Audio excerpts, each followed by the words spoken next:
Assalamualaikum class. Waalaikumsalam. How are you all? Alhamdulillah, we are fine. Good. As you know, this is our English B period and today we are going to start our new topic, that is question words. What is the topic? Question words. Question words. What's the meaning of question? Swalia. Or words? अल्फाज. लफ्ज की जमा अल्फाज. Question words.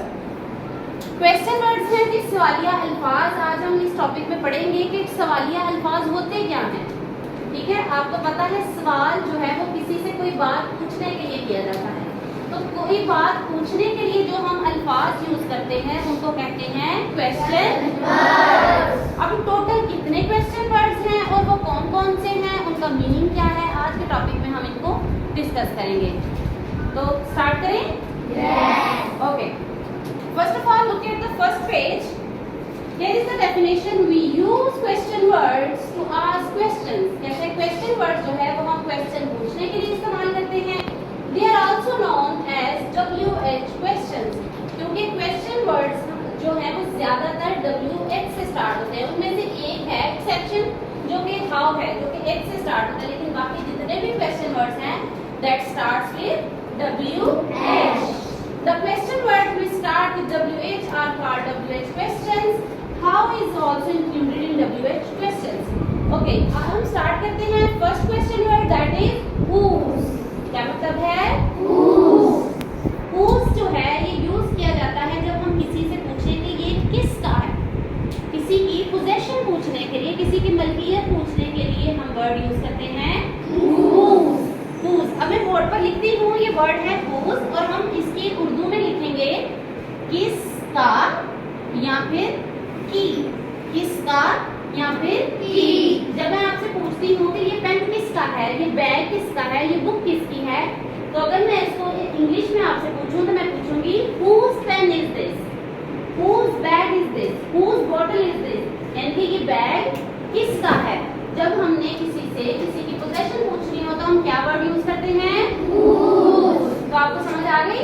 Yes. Okay, next question word is who. क्या है? Who. Second question is who. who का क्या meaning होगा उर्दू का? कौन. जब हमने किसी पर्सन के बारे में पूछना हो तो हम वर्ड यूज करते हैं who. who. जैसे who is your sister. आपकी बहन कौन सी है? who is our national poet. हमारे कौमी शायर कौन है? Who is the first governor general of Pakistan. एक बात आपने याद रखनी है कि who का जो वर्ड है वो हमेशा लिविंग थिंग्स के लिए यूज होता है. हम इनको चीजों को पूछने के लिए यूज नहीं कर सकते. किसी पर्सन का पूछने के लिए हम वर्ड who को यूज कर रहे हैं. जैसे who is our national poet. तो क्या आंसर है इसका? Allama Iqbal. Yes. Okay, come to the next word that is where. क्या है? Where. Where is the third question word. Where का मतलब है कहाँ. क्या है? कहाँ. कहाँ. जब हम किसी चीज की पोजीशन या लोकेशन या प्लेस को पूछना हो तो हम वर्ड यूज करते हैं where. where. ठीक है. जैसे कि आप मुझसे मैं पूछती हूँ where is your house. आपका घर कहाँ है. या मैं अगर आपसे पूछूं where are you going. आप कहाँ जा रहे हैं. तो मैं आपसे ये जगह ही पूछ रही हूँ ना कि आप कहाँ जा रहे हैं. आपका घर किधर है. लोकेशन पूछती हूँ, प्लेस पूछती हूँ. तो किसी चीज की लोकेशन पूछने के लिए हम वर्ड यूज करते हैं Where. Okay, next word is whom. क्या है? Whom. whom. whom का मतलब क्या है? किसको. जी, जब हमने किसी का पूछना हो कि ये काम किसको मिला है या ये काम चीज किसको दी गई है तो हम वर्ड यूज करते हैं whom.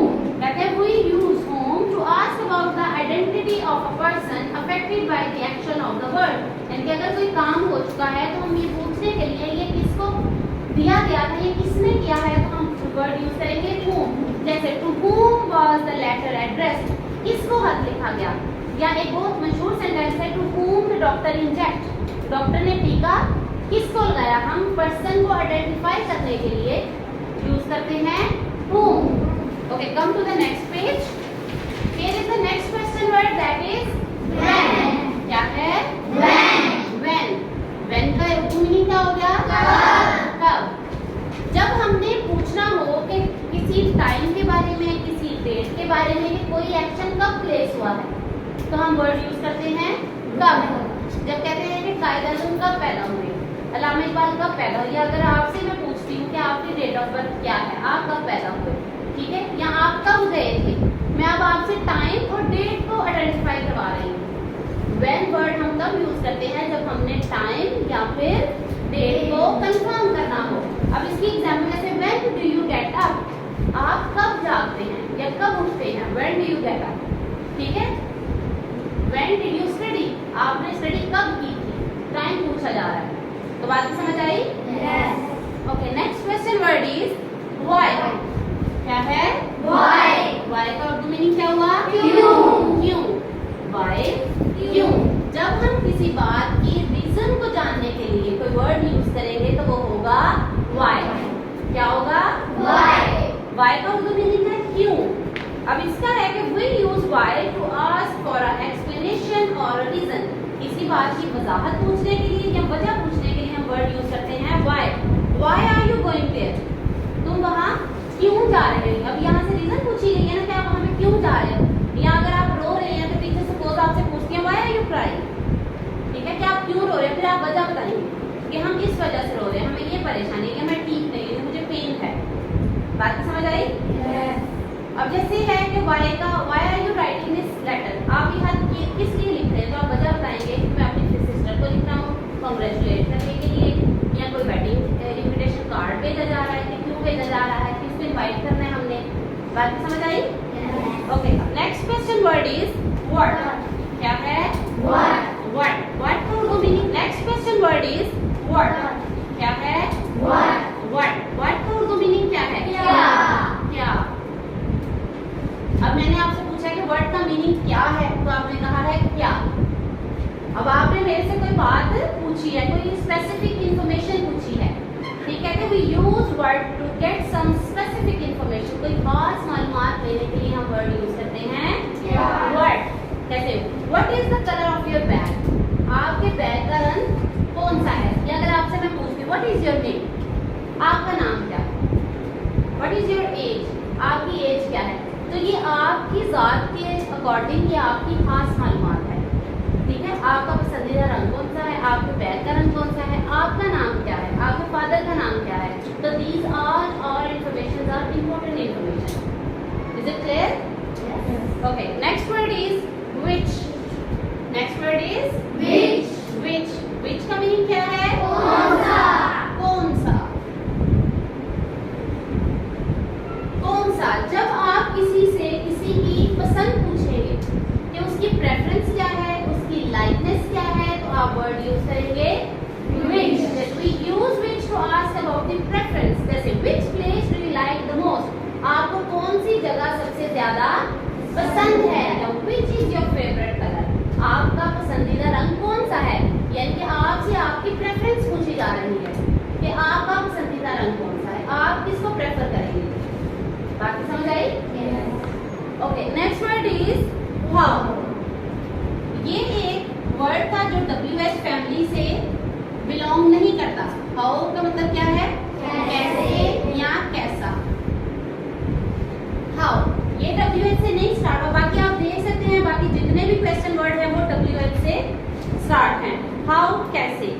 We use how to ask about manner, तरीका, किसी बात का मैनर पूछने के लिए, तरीका पूछने के लिए आप वर्ड यूज करते हैं हाउ। कैसे, यानी तो ये काम किस मैनर से किया गया, ये काम कैसे किया गया, आप तरीका पूछेंगे, मैनर पूछेंगे, ठीक है, उसको करने का वे पूछेंगे। हाउ, इसकी एग्जांपल जैसे how did you learn driving, आपने ड्राइविंग कैसे सीखी। या अगर आपसे मैं आपका हाल ही पूछ लूं, आप कैसे हैं, हाउ आर यू, तो आप बताइए मैं ठीक हूँ। आप एक अपना मैनर बताएंगे कि आप ठीक हैं, आप अच्छे मैनर में, अच्छी क्वालिटी में आप, ठीक है। तो किसी का मैनर पूछने के लिए, किसी का कोई काम करने का अंदाज पूछने के लिए हम कौन सा क्वेश्चन वर्ड यूज करते हैं, how. Okay, next word is how many. How many का क्या मतलब हुआ, कितना या कितनी, कितना या कितनी, कितनी। हाउ मेनी, जब आपसे कोई नंबर्स में कोई चीज पूछे कि आपको कोई चीज जो है वो कितनी तादाद चाहिए तो आप वर्ड यूज करेंगे हाउ मेनी। जैसे we use how many to ask about any number. आपने याद रखना है कि हाउ मेनी जो है ये काउंटेबल नाउन्स के लिए यूज होता है, ऐसी चीजें जिनको आप गिन सके, आप अपने फिंगर टिप्स पर गिन के बता सके कि आपको कितनी चाहिए। अगर मैं आपसे पूछती हूँ how many books do you want, आपको कितनी बुक्स चाहिए, तो आप सपोज कहते हैं 5, 8, 7, यानी कि जिनको आप काउंट कर सकते हैं, तो फिर आपने यूज करना है how many. How many number को जानने के लिए इस्तेमाल होता है। Next word is how often. How often का क्या मतलब हुआ? कितनी दफा। कितनी दफा। जब आपने किसी चीज की फ्रीक्वेंसी को पूछना हो, जैसे we use how often to ask about the frequency of something, किसी चीज को आपने पूछना कि आप ये काम किस फ्रीक्वेंसी से करते हैं, यानी कितनी दफा करते हैं, तो उसके लिए हम वर्ड यूज करते हैं हाउ ऑफन। क्या यूज करते हैं? How often. जैसे इसकी एग्जांपल है how often do you go there, आप वहां कितनी मर्तबा जाते हैं। ठीक है। How often do you offer prayer, आप कितनी नमाजें अदा करते हैं, यानी कि जो चीज आपकी रूटीन में शामिल हो। अगर कोई आपसे पूछे कि आप इसको कितनी दफा करते हैं, आपकी करने की फ्रीक्वेंसी क्या है, तो उसको हम यूज करेंगे word how often. Okay, the last word is how much. क्या है? How much. How much Urdu का मीनिंग क्या होगा? कितना ज्यादा। कितना ज्यादा। अब यहाँ पे हमने पढ़ा था हाउ मेनी, और ये है अब हाउ मच। अब मेनी और मच का आपने डिफरेंस ये पढ़ना है कि हाउ मेनी में मैंने आपको बताया था कि ये काउंटेबल चीजों के लिए यूज होता है। तो ये आपसे पूछेगा कितनी चीज आपको चाहिए, तो आप जिसको काउंट करके बता सके। जबकि how much is totally opposite that word, कि ये अनकाउंटेबल थिंग्स के लिए यूज होगा। जैसे शुगर, ऑयल, फ्लावर, आटा जो है, ठीक है, हवा हो गई, ऐसी चीजें जिनको हम काउंट नहीं कर सकते, उसको हम यूज करते हैं वर्ड हाउ मच। जैसे we use how much to ask about the quantity और प्राइस ऑफ समथिंग। अब हमने इसमें किसी चीज की मिकदार को जानना है, वहां पे हमने तादाद को पढ़ना था, अब यहाँ पे मिकदार। अब आपसे मैं कह रही हूँ 1 kg शुगर है, 1 किलो शुगर है, आप उसको काउंट करके फिंगर पे तो ना बता सकते कि वो कितने उसमें दाने हैं, कितने ग्रेन्स पे आटा मुश्तमिल है। ऐसे है ना, आप जिसमें इसकी क्वांटिटी को मेजर कर सके, उसके लिए हम वर्ड यूज करते हैं हाउ मच। ठीक, कितना। आप इसका आंसर लीटर्स में भी दे सकते हैं, किलोग्राम्स में भी दे सकते हैं, ग्राम्स में भी दे सकते हैं, मिलीलीटर में भी दे सकते हैं, लेकिन आप इसको कभी भी काउंट नहीं कर सकते, 1, 2, 3, 4, 5 नहीं कह सकते। लेकिन हाउ मेनी में आप जितना मर्जी जो है वो काउंट कर सकते हैं। तो आपको समझ आया? Yes.